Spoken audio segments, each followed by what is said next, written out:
কারো কারো কাছে সংখ্যার খেলা ক্রিকেটে ভাঙা গড়া চলে নিয়মিতই। মাইলফলক ছুঁয়ে ফেলেন কেউ, ব্যাটে বলের পারফরম্যান্সে ভেঙে দেন অন্য কারোর রেকর্ডও।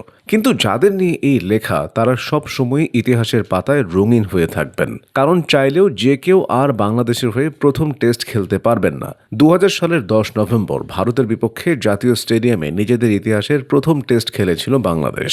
সেই ম্যাচের একাদশে থাকা ক্রিকেটাররা এখন কে কোথায় আছেন তাই দেখে নেওয়া যাক এক নজরে।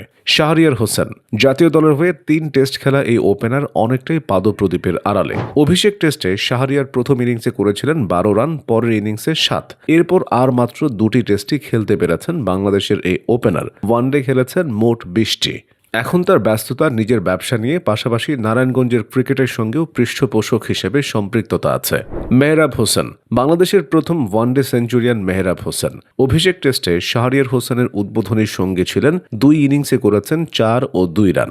দেশের হয়ে 9 টেস্ট ও 18 ওয়ানডে খেলা মেহরাব এরপর বিসিবিতে বয়সভিত্তিক নির্বাচক হিসেবে কাজ করেছেন। হাবিবুল বাশার অভিষেক টেস্টের প্রথম ইনিংসে 3 নম্বরে নেমে 71 রানের দারুণ এক ইনিংস খেলেছিলেন হাবিবুল বাশার। পরের ইনিংসেও দলের সর্বোচ্চ 30 রান তার। বাংলাদেশের প্রথম ক্রিকেটার হিসেবে 50 টেস্ট খেলার মাইলফলক ছুঁয়েছিলেন তিনি। লম্বা সময় ছিলেন জাতীয় দলের অধিনায়কও। 50 টেস্ট এবং 111 ওয়ানডে খেলা বাশার অবসরের পরও বাংলাদেশ ক্রিকেট বোর্ডের সঙ্গে জড়িত।